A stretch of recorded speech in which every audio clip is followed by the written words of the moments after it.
നമസ്കാരം. ലോകം മറ്റൊരു യുദ്ധത്തിനു കൂടി സാക്ഷിയാവുകയാണ്. ഇറാനുമേൽ ഇസ്രയേൽ, അമേരിക്ക കൂട്ടുകെട്ട് തുടങ്ങിവെച്ച ആക്രമണം മധ്യപൂർവേഷ്യയെ ഒന്നാകെ അസ്വസ്ഥതകളിലേക്ക് തള്ളിവിട്ടിരിക്കുന്നു. ഇറാൻ ഉയർത്തുന്ന ആണവ ഭീഷണി എന്ന് പുറമേക്ക് പറയുന്നുണ്ടെങ്കിലും ഭരണമാറ്റം ഉന്നം വെച്ചുള്ള നീക്കമെന്ന് പകൽ പോലെ വ്യക്തമാണ്. കഴിഞ്ഞ ജൂണിൽ കണ്ട 12 ദിവസത്തെ പോരല്ല, മാസങ്ങൾ നീണ്ട തയ്യാറെടുപ്പിൽ തുടങ്ങിയതാണ് ഈ ആക്രമണം. അതുകൊണ്ട് തന്നെ ഏത് സമാധാന ശ്രമങ്ങൾക്കും അപ്പുറം ഇറാനെ ഇല്ലാതാക്കാൻ ലക്ഷ്യമിട്ടുള്ള കഠിന നീക്കം തന്നെയാണ് ഇപ്പോഴത്തേതെന്ന വിലയിരുത്തലുകൾക്ക് പ്രസക്തിയുണ്ട്.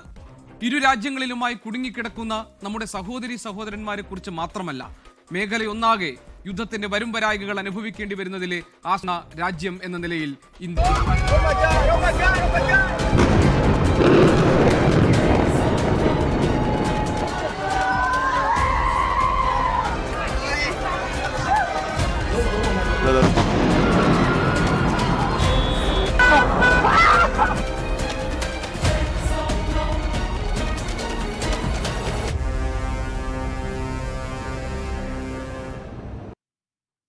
ഇന്ന് എൻകൗണ്ടറിൽ എൻ്റെ അതിഥിയായി എത്തിയിരിക്കുന്നത് BJPയെ പ്രതിനിധീകരിച്ച് കേണൽ എസ് ഡിന്നി, വിദേശകാര്യ വിദഗ്ധൻ ഡോക്ടർ മോഹൻ വർഗീസ്, വിദേശകാര്യ വിദഗ്ധനായ ശ്രീ മുരളീധരൻ നായർ കടുങ്ങല്ലൂർ, വിദേശകാര്യ വിദഗ്ധൻ ശ്രീ താജ് ആലുവ എന്നിവരാണ്. കേണൽ എസ് ഡിന്നി, രണ്ട് രാജ്യങ്ങൾ തമ്മിലുള്ള പ്രശ്നം അതെത്ര സങ്കീർണമാണെങ്കിലും, അതെത്ര ഗുരുതരമാണെങ്കിലും, അതെത്ര വലിയ പ്രതിസന്ധി സൃഷ്ടിക്കുന്നതാണെങ്കിലും മറ്റൊരു രാജ്യത്തിൻ്റെ ഇടപെടൽ ഏറ്റവും സുപ്രധാനമായി മാറുന്നത് സമാധാനത്തിനുള്ള വഴികൾ തേടാൻ അവരെ പ്രേരിപ്പിക്കുമ്പോഴാണ്. എന്തുകൊണ്ടാണ് ഇസ്രയേൽ, അമേരിക്ക കൂട്ടുകെട്ടിൽ ഇറാനുമേൽ നടക്കുന്ന ഈ ആക്രമണത്തെ നിയന്ത്രിക്കാനോ തടുക്കാനോ സമാധാനത്തിൻ്റെ വഴികളിൽ ഏറ്റവും ഒടുവിൽ ഇവരെയൊക്കെ ബന്ധിപ്പിക്കാനോ ലോകത്ത് കാഴ്ചക്കാരിൽ നിൽക്കുന്ന മറ്റ് രാഷ്ട്രങ്ങൾക്ക് കഴിയാതെ പോകുന്നത് എന്നത് നമ്മുടെ മുന്നിലുള്ള പ്രധാനപ്പെട്ട ചോദ്യമാണ്. ഞാൻ ഈ ചർച്ച തുടങ്ങുന്നത് ഇറാനിയൻ പാർലമെന്റിലെ ദേശീയ സുരക്ഷാ കമ്മിറ്റിയുടെ തലവനായ ഇബ്രാഹിം അസീസി എക്സിൽ കുറിച്ചിരിക്കുന്ന ഒരു പോസ്റ്റുണ്ട്. അതിൽ അദ്ദേഹം പറയുന്നത്, ഞങ്ങൾ നിങ്ങൾക്ക് മുന്നറിയിപ്പ് നൽകിയിരുന്നു, ഇപ്പോൾ നിങ്ങൾ ഒരു പാതയിലൂടെ സഞ്ചരിച്ചു തുടങ്ങിയിരിക്കുന്നു. അതിൻ്റെ അർത്ഥം ഇനി കാര്യങ്ങൾ നിങ്ങളുടെ നിയന്ത്രണത്തിലല്ല എന്നാണ്. ഗൾഫ് മേഖല ഒന്നാകെ, മധ്യപൂർവേഷ്യൻ മേഖല ഒന്നാകെ യുദ്ധത്തിലേക്ക് തള്ളിവിടുന്ന ഒരു സാഹചര്യം രൂപപ്പെട്ടിരിക്കുകയാണല്ലോ. ആരാണ് അതിൻ്റെ ഉത്തരവാദി? എന്താണ് ഈ ആക്രമണത്തിലൂടെ ഇസ്രയേലും അമേരിക്കയും ലക്ഷ്യമിടുന്നത്? നോക്കൂ ശ്രീ ഗോപികൃഷ്ണൻ, ഇതൊരു വളരെ എന്താ പറഞ്ഞ ഒരു ഡിഫിക്കൽട്ട് ക്വസ്റ്റ്യൻ ആണ്. ആരാണ് ഇതിന് ഉത്തരവാദി എന്ന് പറഞ്ഞാൽ പലരും പല കാലഘട്ടങ്ങളിൽ പല രാജ്യങ്ങൾ ഇതിനകത്ത് ഈ ഒരു സ്ഥിതിയിലേക്ക് എത്തിയതിനകത്ത് ഉത്തരവാദിത്വം ഉണ്ട് എന്നാണ് ഞാൻ വിശ്വസിക്കുന്നത്. ഇപ്പോൾ ലേറ്റസ്റ്റ് ആയിട്ട് നടക്കുന്നത് ഡെഫിനറ്റ്ലി US-ഉം ഇസ്രയേലും കൂടെ ഇനിഷ്യേറ്റ് ചെയ്ത ഒരു യുദ്ധം തന്നെയാണ്.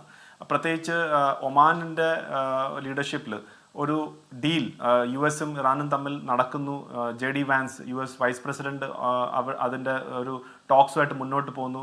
പോസിറ്റീവായിട്ടുള്ള രീതിയിലേക്കാണ് ഇതുവരെ ടോക്സ് നടന്നത് എന്നൊക്കെ ഉള്ള സ്ഥിതിയിൽ നിൽക്കുമ്പോഴാണ് വളരെ പെട്ടെന്ന് ഇങ്ങനൊരു യുദ്ധത്തിലേക്ക് പോകാനുള്ള സാഹചര്യം വന്നത്. അപ്പോൾ അതിൻ്റെ അർത്ഥം എനിക്ക് തോന്നുന്നു US നേരത്തെ പ്ലാൻ ചെയ്ത ഒരു ഒരു ഒരു പ്ലാൻ തന്നെയാണ് ഇത്. കാരണം പെട്ടെന്നുള്ള ഒരു ദിവസം പെട്ടെന്ന് ഇങ്ങനെ ഒരു ഓപ്പറേഷൻ ചെയ്യാമെന്ന് സാധിക്കില്ല. കാരണം അതിനു വേണ്ടിയുള്ള എല്ലാ ലോജിസ്റ്റിക് ബാക്കപ്പും എല്ലാം ചെയ്തു വെച്ചിട്ട് തന്നെയാണ് അവർ ചെയ്തിട്ടുള്ളത്. അപ്പോൾ അവരുടെ ലക്ഷ്യം ക്ലിയർ ആണ്, ഒരു ഭരണമാറ്റം ഇറാനിൽ വേണം. അപ്പോൾ ആദ്യം ജൂൺ 2024 ഒക്ടോബർ 2025 ഒക്ടോബർ 24 ജൂൺ 2025 ഒക്കെ ഇതേപോലെ ഇറാൻ്റെ മേളിൽ ഒരു അറ്റാക്ക് നടത്തിയപ്പോഴും അന്ന് അവരുടെ ഒരു റീസൺ എന്ന് പറഞ്ഞാൽ അതിനകത്ത് ന്യൂക്ലിയർ ബോംബ് ഉണ്ടാക്കാൻ പാടില്ല, ന്യൂക്ലിയർ വെപ്പൺ എടുക്കാൻ പാടില്ല എന്നുള്ളതാണെങ്കിൽ, ഇപ്രാവശ്യം ഡൊണാൾഡ് ട്രംപിൻ്റെ ആ സ്പീച്ച് 8 മിനിറ്റിൻ്റെ ആ സ്പീച്ചൊക്കെ ആണെങ്കിൽ വളരെ വ്യക്തമായിട്ട് അദ്ദേഹം പറയുന്നുണ്ട്, ഇത് ഇറാനിയൻ ജനതയെടുത്ത് അദ്ദേഹം പറയുകയാണ്, ഇത് നിങ്ങളുടെ ഏറ്റവും ബെസ്റ്റ് അവസരമാണ്, ഈ ഒരു അവസരം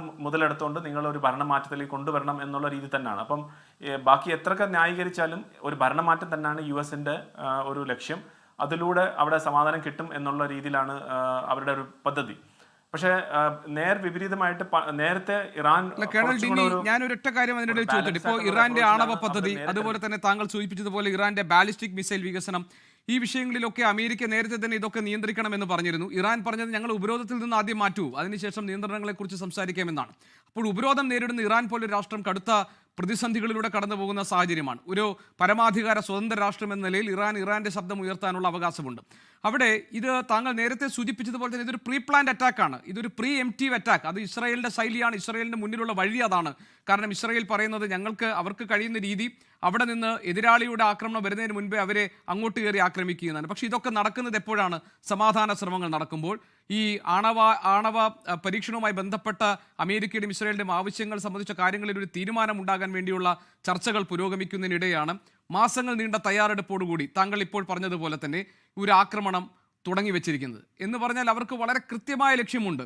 ഇവിടെ സൂചിപ്പിച്ചതുപോലെ തന്നെ ഇറാന്റെ ഭരണകൂടത്തെ അട്ടിമറിക്കുക എന്ന്. അതാണ് 8 മിനിറ്റ് നീണ്ട ഡൊണാൾഡ് ട്രംപിന്റെ പ്രസംഗത്തിൽ നമുക്ക് മനസ്സിലാകുന്നത്.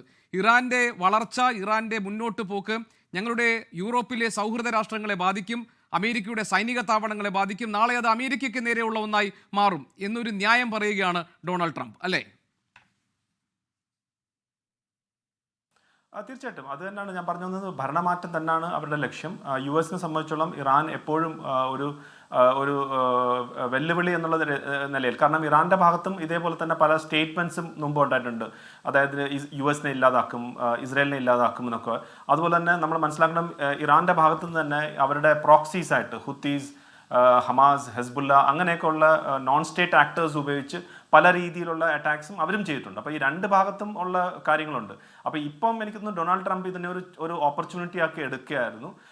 ഈ ഒരു ടോക്സ് എനിക്ക് തോന്നുന്നു ഒരു ഡിസപ്ഷനായിട്ട് മാത്രമാണ്. അതായത് ടോക്സ് ചെയ്തുകൊണ്ടിരുന്നോട്ടെ, അതിൻ്റെ മറവിൽ ഇവർ ഒരു പ്രിപ്പറേഷൻ ചെയ്ത് അറ്റാക്ക് ചെയ്യുകയായിരുന്നു.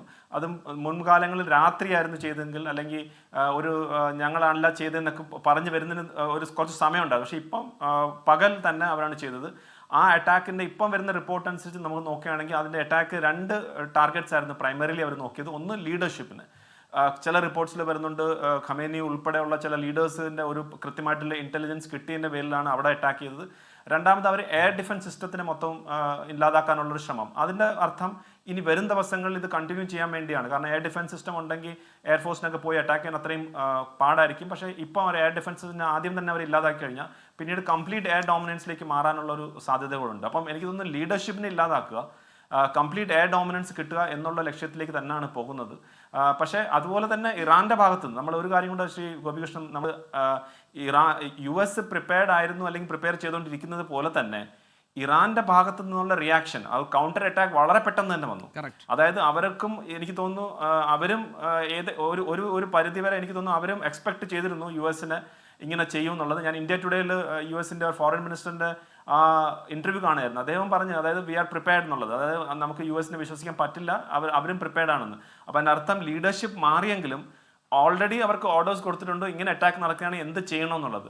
അതിൻ്റെ ഒരു ലേറ്റസ്റ്റ് ആയിട്ടുള്ള വളരെ അൺഫോർച്ചുനേറ്റ് എന്ന് പറഞ്ഞിട്ട് 6 മിഡിൽ ഈസ്റ്റേൺ കൺട്രീസിലേക്ക് അവർ അറ്റാക്ക് ചെയ്തു. അത് US ബേസിലാണെങ്കിൽ തന്നെയും അത് വലിയ രീതിയിലുള്ള നമ്മളെ പോലുള്ള ആളുകളെ എല്ലാവരെയും കേരളത്തിലുള്ള ആയാലും ശരി ഭാരതത്തിലുള്ള ആളുകളെ എഫക്ട് ചെയ്യുന്ന രീതിയിലേക്ക് അത് മാറി.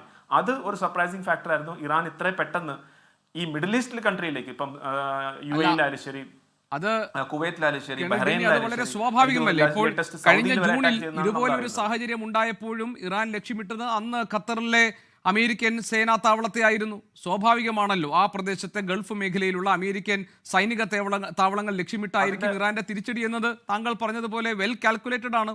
അത് ഇസ്രായേലിനും അമേരിക്കയ്ക്കും അറിയാമായിരുന്നല്ലോ. അല്ല, അതിന്റെ ഒരു വ്യത്യാസം എന്ന് വെച്ചാൽ ഗോപികൃഷ്ണൻ, അതിനകത്ത് വെച്ചാൽ കഴിഞ്ഞ പ്രാവശ്യം ഖത്തറിന്റെ അഗെയിൻസ്റ്റ് ആയിട്ട് ഒരു സിംബോളിക് ആയിട്ട് മാത്രമാണ്, അതായത് വലിയ രീതിയിലുള്ള അറ്റാക്ക് ചെയ്യണം ഉദ്ദേശമില്ല. പക്ഷെ ഇപ്രാവശ്യം അങ്ങനല്ല. ഇപ്രാവശ്യം അവർ പല സിവിലിയൻ ഏരിയസിൽ പോലും ടാർഗറ്റ് ചെയ്തിട്ടുള്ള ഒരു അറ്റാക്ക് നടന്നതായിട്ട് നമ്മളിപ്പം വരുന്ന റിപ്പോർട്ട്സ്. അപ്പോൾ അത് ഡെഫിനറ്റ്ലി ഒരു എസ്കലേഷനിൽ അവർക്ക് മടിയില്ല എന്ന് കാണിക്കാൻ വേണ്ടി തന്നെയാണ്. അതായത് അവരും പ്ലാൻഡ് ആണ്, ഇതിനെ മുന്നോട്ട് കൊണ്ടുപോകാൻ തന്നെയാണ്. അല്ലെങ്കിൽ ഒരു രീതിയിലുള്ള പിന്മാറ്റം അവരുടെ ഭാഗത്തും ഇല്ല എന്നുള്ളത് തന്നെയാണ് നമുക്കിപ്പോൾ മനസ്സിലാക്കേണ്ടുള്ളത്. ശരി, ഞാൻ വരാം. ഡോക്ടർ മോഹൻ വർഗീസ്, ഇനി ഈ ഒരു വർഷത്തിനിടയിൽ ഇത് 2ാമത്തെ യുദ്ധ സാഹചര്യത്തെയാണ് ഇസ്രായേലും അമേരിക്കയും ഇറാനും ഒക്കെ നേരിടുന്നതും അവർ കടന്നുപോയിക്കൊണ്ടിരിക്കുന്നതും. പക്ഷെ അവിടെ ഇപ്പോൾ കേണൽ ഡിന്നി പറഞ്ഞതുപോലെ തന്നെ കഴിഞ്ഞ ജൂണിൽ 12 ദിവസം നീണ്ടു നിന്ന ആ ചെറിയ കാലയളവിലെ ആ പോരാട്ടം അതിൽ നിന്ന് വളരെ വ്യത്യസ്തമാണ് ഇത്തവണ. കാരണം ഇത്തവണ വളരെ കാൽക്കുലേറ്റഡ് ആണ്. ഇറാൻ്റെ ഏതെങ്കിലും തരത്തിലുള്ള ശേഷിയെ അല്ലെങ്കിൽ ആക്രമണോത്സുകതയൊക്കെ ഇല്ലാതാക്കാൻ ഒരു പ്രീ എംപ്റ്റീവ് അറ്റാക്കിലേക്ക് അവർ കടന്നു. 2ാമത്തെ കാര്യം, ഇറാൻ ഉടൻ തന്നെ ഈ പറഞ്ഞതുപോലെ തന്നെ തിരിച്ചടിച്ചു. അന്ന് വളരെ വൈകിയാണ് അമേരിക്ക ഒരു ഉത്തരവാദിത്തം ഏറ്റെടുത്തത്. അന്നത്തെ ഓപ്പറേഷൻ മിഡ് നൈറ്റ് ഹാമർ താങ്കൾ ഓർക്കുന്നുണ്ടാകുമല്ലോ. അമേരിക്ക വളരെ വൈകിയാണ് ഞങ്ങൾ ഇതിൻ്റെ ഭാഗമായിരുന്നു എന്ന് പ്രഖ്യാപനം നടത്തുന്നത്. ഇന്ന് അങ്ങനെയല്ല, പകൽ വെളിച്ചത്തിൽ തന്നെയാണ് ആക്രമണം നടത്തിയിരിക്കുന്നത്. ഞങ്ങൾ ഇരുവരും ചേർന്ന് നടത്തിയ ആക്രമണമാണ് എന്ന് അപ്പോൾ തന്നെ ലോകത്തോട് വിളിച്ചു പറഞ്ഞു. അപ്പോൾ ഇതിലെ വരും വരായികകൾ, ഇതിലെന്താണ് ഇതിൻ്റെ പ്രത്യാഘാതങ്ങൾ, ഇതിൻ്റെ നാളെ സംഭവിക്കാൻ സാധ്യതയുള്ള കാര്യങ്ങൾ, ഇതൊക്കെ വളരെ കൃത്യമായി മനസ്സിലാക്കിയ ശേഷമാണ് ഈ ഒരു ആക്രമണത്തിലേക്ക് ഇസ്രായേലും അമേരിക്കയും കടന്നിരിക്കുന്നതും ഉടൻ തന്നെ തിരിച്ചടിക്കാൻ ഇറാന് കഴിഞ്ഞിരിക്കുന്നതും. ഇവിടെ കേണൽ ഡിന്നി പറഞ്ഞ ഒരു വാചകം കൂടി ഞാൻ ആവർത്തിക്കുകയാണ്. ഇവിടെ നമ്മൾ ശ്രദ്ധിക്കേണ്ട ഒരു കാര്യം എനിക്ക് തോന്നുന്നു, ഈ ഏതൊക്കെ അവരുടെ ടാർഗറ്റ്സ് എന്തായിരുന്നു എന്നുള്ളതാണ്. അത് ഇസ്രായേലിലെ ഏറ്റവും പ്രധാനപ്പെട്ട ആളുകളുടെ മന്ദിരങ്ങൾ കേന്ദ്രീകരിച്ചാണ് ആക്രമണം നടത്തിയത്. ഖമനേയി അവിടെ ഉണ്ടായിരുന്നില്ല, ടെഹ്റാനിൽ ഉണ്ടായിരുന്നില്ല എന്നൊക്കെയാണ് അന്താരാഷ്ട്ര മാധ്യമങ്ങൾ ഇപ്പോൾ റിപ്പോർട്ട് ചെയ്യുന്നത്. അങ്ങനെയാണെങ്കിൽ ഒരു റെജീം ചേഞ്ച്, ഒരു ഭരണമാറ്റം എന്ന ലക്ഷ്യത്തോടു കൂടി ഇനി അത് കണ്ടേ ഈ യുദ്ധം അവസാനിപ്പിക്കൂ എന്ന നിലയിലേക്ക് കാര്യങ്ങൾ മാറുകയാണോ? ഇത് 3-4 ദിവസത്തെ ഏർപ്പാടല്ല. ഇതിന് ഇറാൻ കീഴടങ്ങുന്നത് വരെ, ഇറാൻ ഇതിനകത്ത് ഒരു തീരുമാനം ഉണ്ടാക്കുന്നത് വരെ ഇതിങ്ങനെ മുന്നോട്ട് കൊണ്ടുപോവുക എന്ന ലക്ഷ്യത്തോടു കൂടിയാണോ ഈ പോരാട്ടം? കഴിഞ്ഞ വർഷം ജൂണിൽ നടന്ന ആക്രമണം, ഇപ്പോൾ നടക്കുന്ന ആക്രമണം, ഇത് തമ്മിലൊരു കമ്പാരിസൺ നടത്തി കഴിഞ്ഞാൽ രീതിശാസ്ത്രത്തിൽ കാര്യമായ വ്യത്യാസം കാണാം. ഒന്ന്, കഴിഞ്ഞ 2025 ജൂണിൽ ഇസ്രായേൽ തുടങ്ങിവെച്ച ഒരു ആക്രമണ പരമ്പര, അതിൻ്റെ ഒരു ഗ്രാൻഡ് ഫിനാലെ എന്ന നിലയിലാണ്, 12 ദിവസം നീണ്ടുനിന്ന പോരാട്ടത്തിന്റെ കുട്ടിക്കലാശം എന്ന നിലയിലാണ് അമേരിക്കയുടെ B2 ബോംബേഴ്സ്, സ്റ്റെൽത്ത് ബോംബേഴ്സ് പറഞ്ഞു ചെന്ന് ഇസ്ഫഹാനിലും ഒക്കെ ബോംബിട്ടതും ആണവ നിലയങ്ങൾ തകർത്തതും ഒക്കെ ആ ഒരു പശ്ചാത്തലത്തിലാണ്. മാത്രമല്ല, കഴിഞ്ഞ തവണ ഒരുപക്ഷെ റെജീം ചേഞ്ച് ആവും അമേരിക്കയുടെ മനസ്സിൽ എന്ന ഒരു ചിന്തയുണ്ടായിരുന്നു. പക്ഷെ അങ്ങനെയല്ല, ഇറാന്റെ റെജീം അവിടെ നിൽക്കട്ടെ, പരമാവധി മെലോഡേൺ ചെയ്തതിനു ശേഷം അടുത്ത ഒരു ആക്രമണം പിന്നീട് പ്ലാൻ ചെയ്യാം. അതുകൊണ്ട് അമേരിക്കയെ സംബന്ധിച്ചിടത്തോളം വ്യക്തമായ, ക്ലിയറായ, നല്ല ക്ലാരിറ്റിയുള്ള ഒരു ആശയമുണ്ടായിരുന്നു. ഒരു ഡിസ്റ്റോർഷണൽ ടാറ്റിക്സ് കഴിഞ്ഞ ഒരു 6 മാസമായിട്ട്, കഴിഞ്ഞ ഒരു വർഷമായിട്ടെങ്കിലും ഒരു ഡിസ്റ്റോർഷൻ ടാറ്റിക്സ്, ഒരു വശത്ത് സമാധാന പ്രക്രിയ അഭംഗുരം തുടരുന്നു. വളരെ ഗൗരവമായിട്ടാണ് സമാധാനത്തെ അമേരിക്ക കാണുന്നത്. ആണവ ആയുധങ്ങളുടെ നിർവ്യാപനം കുറയ്ക്കുക, അല്ലെങ്കിൽ അതിൻ്റെ പ്രഹരശേഷി കുറച്ചുകൊണ്ടുവരിക, അതൊക്കെ പറഞ്ഞുകൊണ്ട് ഒരു വശത്ത് ഇറാനെ പരമാവധി കജോൾ ചെയ്യുക, കംഫർട്ട് ചെയ്യുക, ഒരു പക്ഷേ ഒരു ഡീലിലെത്താൻ കഴിയുമെന്ന പ്രതീക്ഷ നൽകുക, ലോകത്തിന് മുഴുവനായി ആ പ്രതീക്ഷ നൽകുക. മറുവശത്ത് സമാന്തരമായി അതിശക്തമായ, ഏറ്റവും ശക്തമായ 2003 ശേഷമുള്ള ആ പ്രദേശത്തെ ഏറ്റവും ശക്തമായ മിലിറ്ററി ബിൽഡപ്പ് നടത്തുക. ഈ ബിൽഡപ്പിൽ 2003 തട്ടിച്ചു നോക്കിയാലും ചെറിയ വ്യത്യാസങ്ങൾ കാണാം. 2003 നെയ്റ്റോയുടെ യുദ്ധമായിരുന്നു. അമേരിക്ക നേതൃത്വം നൽകുകയും യൂറോപ്യൻ പങ്കാളികളായ നെയ്റ്റോ വളരെ കട്ടയ്ക്ക് അമേരിക്കയുടെ പിന്നിൽ അണിനിരക്കുകയും ചെയ്ത ഒരു യുദ്ധമായിരുന്നു ഇറാഖിനെതിരെ. പക്ഷേ ഇപ്പോൾ അങ്ങനെയല്ല. നെയ്റ്റോ ഇതേക്കുറിച്ച് ഒരു അക്ഷരം മിണ്ടുന്നില്ല. ആത്യന്തികമായി അമേരിക്കൻ സ്കീമിനോടൊപ്പം ചേർന്ന് നിൽക്കേണ്ടി വരും. പക്ഷേ ബ്രിട്ടീഷ് പ്രധാനമന്ത്രി കെയർ സ്റ്റാമർ ഉൾപ്പെടെ അമേരിക്കയുടെ ഈ നീക്കത്തോട് യോജിച്ചില്ല എന്നത് പ്രത്യേകമായി കാണേണ്ട കാര്യമാണ്. ഫ്രാൻസോ ജർമ്മനിയോ മറ്റ് നെയ്റ്റോ രാജ്യങ്ങളോ ഒന്നും തന്നെ അമേരിക്കയുടെ ഇപ്പോഴത്തെ വാർ എഫേർട്ടിന് നേരിട്ടോ അല്ലാതെയോ ഒരു സഹകരണം നൽകിയിട്ടില്ല. അതുമാത്രമല്ല, ഗൾഫ് മേഖലയിലെ, പ്രത്യേകിച്ച് GCC മേഖലയിലെ രാജ്യങ്ങൾ വളരെ സ്കെപ്റ്റിക്കലായിരുന്നു. ഇറാനെതിരെയുള്ള ആക്രമണത്തിന് തങ്ങളുടെ ഭൂമി, അമേരിക്കൻ താവളങ്ങൾ, സൈനിക താവളങ്ങൾ, നാവിക താവളങ്ങൾ, വ്യോമതാവളങ്ങൾ തങ്ങളുടെ ഭൂമിയിൽ ഉണ്ട് എങ്കിലും തങ്ങളുടെ ഭൂമി യുദ്ധ ആവശ്യങ്ങൾക്കായി ഉപയോഗിക്കാൻ പാടില്ല എന്നൊരു നിബന്ധന പ്രധാനപ്പെട്ട GCC രാജ്യങ്ങളായ UAEയും സൗദി അറേബ്യയും മുന്നോട്ട് വെച്ചു എന്നത് അമേരിക്കയെ തെല്ലൊന്നുമല്ല ആശങ്കപ്പെടുത്തിയത്. അതുകൊണ്ട് അമേരിക്കയെ സംബന്ധിച്ചിടത്തോളം ഇസ്രയേലിനെ കൂടുതലായി ഡിപ്പെൻഡ് ചെയ്യേണ്ട ഒരവസ്ഥ വരുന്നു. പ്രധാനമായും ജോർദാനെയും ഇസ്രയേലും. ജോർദാൻ ഏത് സമയത്തും അമേരിക്കയോടൊപ്പം തന്നെ ചേർന്ന് നിൽക്കുന്ന ഒരു രാജ്യം എന്ന നിലയിൽ പൂർണ്ണമായി വിശ്വസിക്കേണ്ടി വരുന്നു. അതുകൊണ്ട് കുറച്ചുകൂടി സമയമെടുത്തുകൊണ്ടുള്ളൊരു ബിൽഡപ്പാണ്. ഏത് നിമിഷവും ആക്രമണം ഉണ്ടാകാമെന്ന പ്രതീക്ഷയുണ്ടായപ്പോഴും ഒരു പക്ഷേ പീസിൽ ഗിവൺ എ ചാൻസ് എന്ന രീതിയിൽ വ്യാപകമായ സംസാരമുണ്ടായിരുന്നു. പക്ഷേ ഇവിടെ ഡൊണാൾഡ് ട്രംപ് പറയുന്നത് ഒന്നാന്തരം ഡിസ്റ്റോർഷൻ ഗെയിമാണ്. എന്തുകൊണ്ടാണ്? 10 ദിവസത്തെ സാവകാശം, 10 ദിവസത്തിനുള്ളിൽ ആണവ ചർച്ച കഴിഞ്ഞ് 10 ദിവസത്തിനുള്ളിൽ കരാറിൽ ഒപ്പിട്ടില്ല എങ്കിൽ സർവനാശമായിരിക്കും. ആ 10 ദിവസത്തിന്റെ സമയപരിധി കഴിഞ്ഞിട്ടില്ല. 10 15 കേൾക്കുന്നു, അത് കഴിഞ്ഞിട്ടില്ല. അതിന് മുൻപ് തന്നെയാണ്. കഴിഞ്ഞ വർഷം നടന്ന യുദ്ധത്തിലും ഏതാണ്ട് അതുപോലെ തന്നെയാണ്. 5 റൗണ്ട് സമാധാന ചർച്ചകൾ, ആണവ വലിച്ചിഴക്കുകയായിരുന്നു. ഇസ്രയേലിന്റെ ചിരകാല താല്പര്യമാണല്ലോ ഇറാനിലെ ഈ ഇസ്ലാമിക ഭരണകൂടത്തെ മറച്ചിടണമെന്നുള്ളത്. അത് 1979 ഇസ്ലാമിക ഭരണകൂടം വന്ന അന്ന് മുതൽ ഇത് ഈ ഒരു പദ്ധതിയുമായി ഇസ്രയേൽ ഉണ്ടല്ലോ. 47 വർഷമായി തുടരുന്ന ഈ ഭരണകൂടം, ഇറാനിൽ തുടരുന്ന അമേരിക്ക വിരുദ്ധ, ഇസ്രായേൽ വിരുദ്ധ ഭരണകൂടം, അതിന്റെ പ്രധാന മുദ്രാവാക്യം death to America, death to Israel എന്നാണ്. സ്വാഭാവികമായി ഈ മുദ്രാവാക്യം നിരന്തരമായി മുഴങ്ങുമ്പോൾ ഇസ്രായേലിന്റെ സെക്യൂരിറ്റി പാരഡൈമിൽ ഇറാനിൽ നിന്ന് വരുന്ന ഭീഷണി വളരെ ഗൗരവത്തോടെയാണ് എക്കാലത്തും കണ്ടിരുന്നത്. ഇസ്രായേൽ ഇറാനെ ആത്യന്തികമായി അറബ് രാജ്യങ്ങൾ ശത്രുതാപരമായ നിലപാടെടുക്കില്ല എന്ന് ഇസ്രായേലിന് അറിയാം. അത് മാത്രമല്ല, അമേരിക്കയുടെ കൂടെ സഹായത്തോടുകൂടി, അബ്രഹാമിക കരാറുകളുടെ സഹായത്തോടുകൂടി അറബ് മേഖലയെ ഒന്നാകെ ന്യൂട്രലൈസ് ചെയ്യാൻ ഇസ്രായേൽ അനുകൂലമെന്ന് പറയാനാവില്ല. എങ്കിലും പലസ്തീൻ കോസൊക്കെ നിലനിൽക്കുമ്പോൾ പോലും അവരെ മറുപക്ഷത്തെത്തിച്ച് നിർത്താതിരിക്കാൻ ഇസ്രായേൽ നല്ല ശ്രമം നടത്തിയിട്ടുണ്ട് നയതന്ത്രപരമായി. പക്ഷേ ഇറാന്റെ ജനിതക ഘടന അങ്ങനെയല്ല. ഇറാന്റെ പൊളിറ്റിക്കൽ DNA 1979 ഇസ്ലാമിക് റവല്യൂഷന് ശേഷം വല്ലാതെ മാറിയിരിക്കുന്നു. അമേരിക്ക വിരുദ്ധതയിൽ അധിഷ്ഠിതമായ ഒരു ക്രമം, IRGC നൽകുന്ന ഒരു ക്രമം, ആഭ്യന്തരമായ ഒരു സുരക്ഷയ്ക്ക് വേണ്ടി ഉണ്ടായ ഏജൻസിയാണെങ്കിലും layers and layers of muscle is given to all systems, അത് economic system, political system, cultural system, religious hierarchy, ഇതിനെല്ലാം പിന്നിലെ ഒരു വ്യവസ്ഥയെ സംരക്ഷിക്കുന്ന കാവൽ നായ എന്ന രീതിയിലാണ് IRGC, Iranian revolutionary guard corps പ്രവർത്തിച്ചത്. ഈ സംവിധാനം നിലനിർത്തിക്കൊണ്ട് ഏത് കരാറിൽ ഉൾപ്പെട്ടാലും നാളെ അത് തിരിച്ചടിക്കും എന്ന ഒരു ബോധ്യം ഇസ്രായേലിനും അമേരിക്കയ്ക്കും ഉള്ളത് കൊണ്ട് ഒരു റെജീം ചേഞ്ച് ഇപ്രാവശ്യം, കഴിഞ്ഞ പ്രാവശ്യത്തെ അജണ്ടയിൽ റെജീം ചേഞ്ച് ഇല്ലായിരുന്നു. ഉണ്ടെങ്കിൽ നടത്തിയെടുക്കാൻ സാധിക്കുമായിരുന്നു, ഒരു പക്ഷേ കുറച്ചുകൂടെ പുഷ് ചെയ്യണമായിരുന്നു. പക്ഷേ ഇപ്രാവശ്യം റെജീം ചേഞ്ചാണ്. അങ്ങനെ ഒരു ഡിസ്റ്റോർഷൻ ഗെയിമിലേക്ക് കൊണ്ടുപോയതിനു ശേഷം ആത്യന്തികമായ ഒരു റെജീം ചേഞ്ച് സാധിക്കണമെങ്കിൽ ഇതാ ഇസ്രായേൽ പ്രധാനമന്ത്രിയുടെ ഭാഗത്ത് നിന്ന് ഒരു സൂചന നൽകുന്നു. Tehran will not be the same after 4 days. അതായത് 100 hours from now നിരന്തരമായ relentless pressure upon the capital city Tehran. അങ്ങനെ ടെഹ്റാൻ മുട്ടുമടക്കും. ഇറാന്റെ പ്രധാനപ്പെട്ട നഗരങ്ങൾ ആക്രമണ വിധേയമാകും. ഇറാന് കീഴടങ്ങാത്ത നിവൃത്തിയില്ല. ഒരു ഭരണമാറ്റത്തിലൂടെ അല്ലാതെ ഈ യുദ്ധം നിൽക്കില്ല എന്ന ഏർലി സൂചന നൽകിയത്.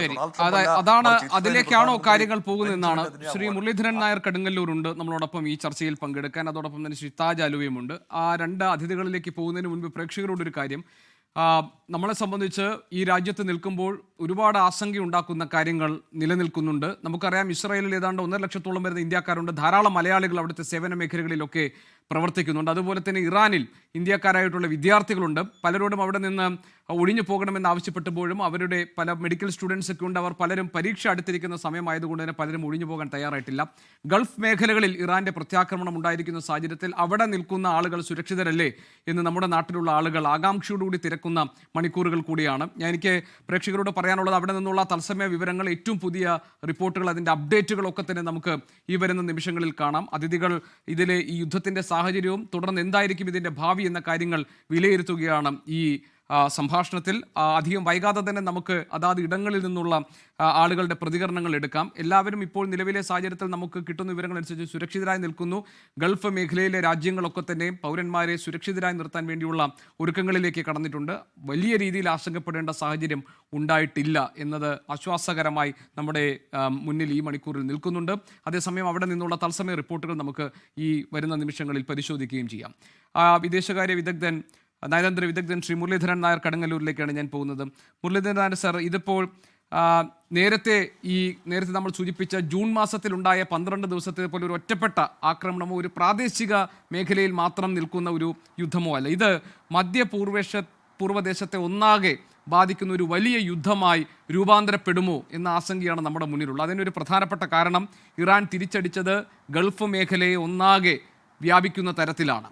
താങ്കൾക്ക് എന്താണ് തോന്നുന്നത്? ഇതൊരു റോൾ ഔട്ട് വാർ, ഒരു കംപ്ലീറ്റ് വാറിലേക്ക് മാറാനുള്ള സാഹചര്യമുണ്ടോ? അതല്ല അതിനു മുൻപ് ഇത് നമുക്ക് കണ്ടെയ്ൻ ചെയ്യാൻ കഴിയും? Good evening Gopi. കുറച്ച് നാൾക്ക് ശേഷമാണ് നമ്മൾ സംസാരിക്കുന്നത്. പക്ഷേ അത് ഇത്തരമൊരു യുദ്ധത്തെക്കുറിച്ച് ആകേണ്ടി വന്നൊരു ദുഃഖമുണ്ട്. പക്ഷേ ഇതൊന്നും നമ്മളുടെ ഒന്നും കയ്യിലല്ലാത്ത കാര്യമാണ്. ഈ റെജീം ചേഞ്ച് എന്നതിനെക്കുറിച്ച് 2 വാക്ക് എനിക്ക് പറയാനുള്ളത്. റെജീം ചേഞ്ച് ഇറാൻ്റെ സിസ്റ്റത്തിൽ അതൊരു ട്രൈബലിസം നടത്തുന്ന ഒരു രാജ്യമല്ല, ഒരു വലിയ സിവിലൈസേഷണൽ കൾച്ചറാണ് അവിടെ നടക്കുന്നത്.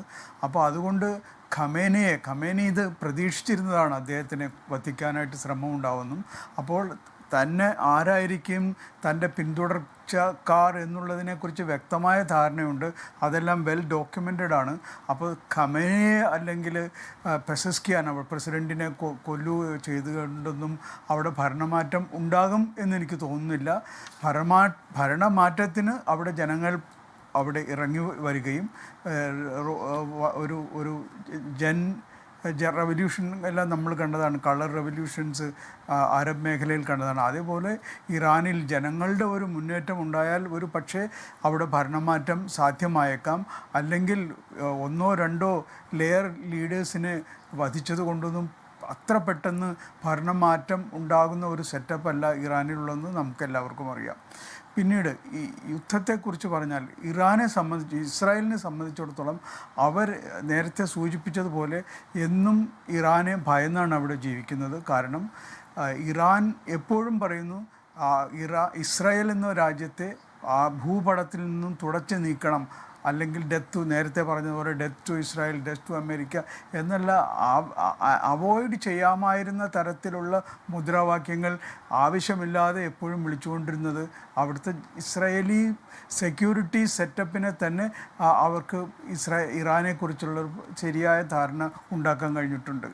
അപ്പോൾ ആ നിലയ്ക്ക് ഇസ്രായേലിനെ സംബന്ധിച്ചിടത്തോളം അമേരിക്ക ഇത്തവണ കോൺസെൻട്രേറ്റ് ചെയ്ത് അവരുടെ ചർച്ചകൾ നമുക്കെല്ലാവർക്കും അറിയാം ആണവ മേഖലയെക്കുറിച്ചാണ്.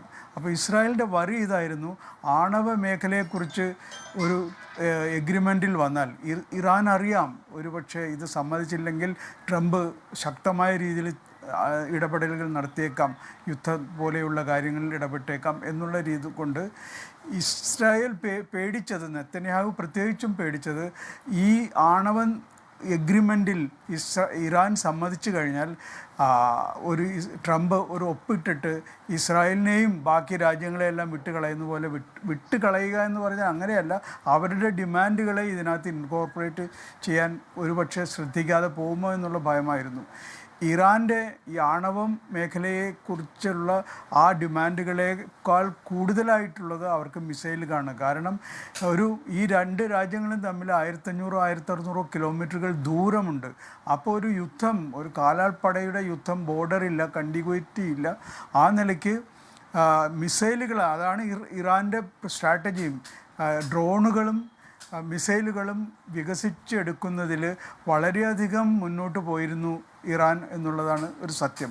അപ്പോൾ ആ നിലയ്ക്ക് അവിടെ ഇസ്രായേലിൻ്റെ കയ്യിൽ അയൺ ഡോമുണ്ട്, ഡേവിഡ് സ്ലിംഗ് ഉണ്ട്, ആരോ, ഇതേപോലെയുള്ള ഈ മിസൈലുകളെയും അതെ ആരോ ആ ഒരു സിസ്റ്റം ഇതെല്ലാം ഉണ്ടെങ്കിലും ഒരു നിരവധി അനേകം ഡസൻ കണക്കിന് ഡ്രോണുകളെ ഒന്നിച്ച് ഇസ്രായേലിന് നേരെ ഏതെങ്കിലും ഒരു പ്രത്യേക സിറ്റിയോ പ്രത്യേക ടാർഗറ്റിന് അയച്ചു കഴിഞ്ഞാൽ എത്ര സുരക്ഷാ സംവിധാനങ്ങൾ ഒരുക്കിയാലും അതിനെ പെനട്രേറ്റ് ചെയ്യാനുള്ള ഒരു സാധ്യത തള്ളിക്കളയാൻ ആവില്ല.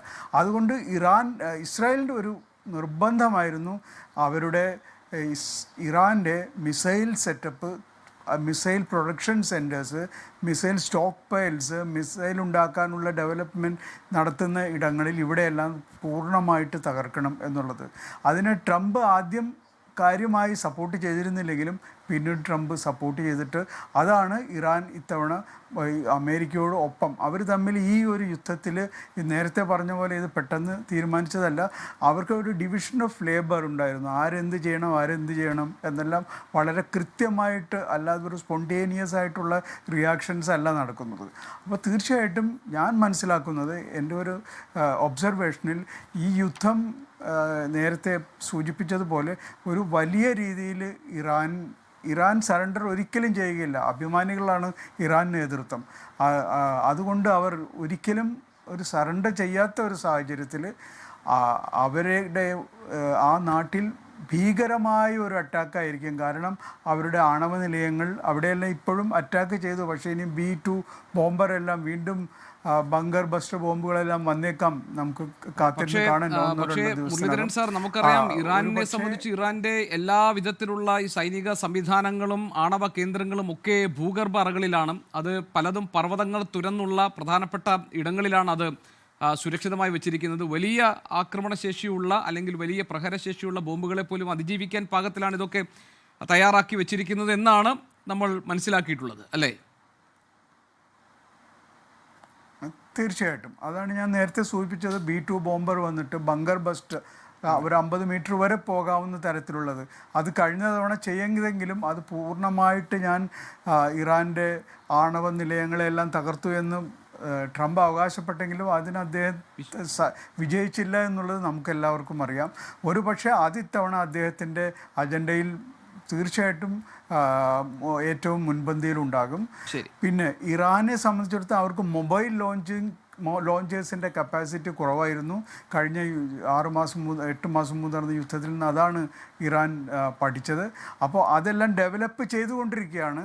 പിന്നെ എത്ര മിസൈൽ ഉണ്ടെങ്കിലും അതിനൊരു ലിമിറ്റുണ്ട്. ഇപ്പോൾ 2000 മിസൈൽ ഇറാൻ്റെ കയ്യിലുണ്ടെന്നെല്ലാം പറയുന്നുണ്ടെങ്കിലും അതെല്ലാം എത്രമാത്രം, അതേപോലെ ആയിരക്കണക്കിനോ 10,000-കണക്കിനോ ഡ്രോണുകൾ ഉണ്ടെങ്കിലും അതിൻ്റെ എല്ലാം ലോഞ്ചിങ്, കാരണം മൊബൈൽ ലോഞ്ചേഴ്സ് കുറവായത് കൊണ്ട്, പ്രത്യേകിച്ച് മിസൈലിനെ കുറിച്ചാണ് ഞാൻ പറയുന്നത്, അതുകൊണ്ട് അതിനെ ആ ലോഞ്ചിങ് കപ്പാസിറ്റി, സ്റ്റോക്ക് പൈൽസ് എല്ലാം തീർച്ചയായിട്ടും വരുന്ന ദിവസങ്ങളിൽ തകർക്കപ്പെടും എന്നാണ് എൻ്റെ വിശ്വാസം. ശരി, നമുക്ക് നോക്കാം.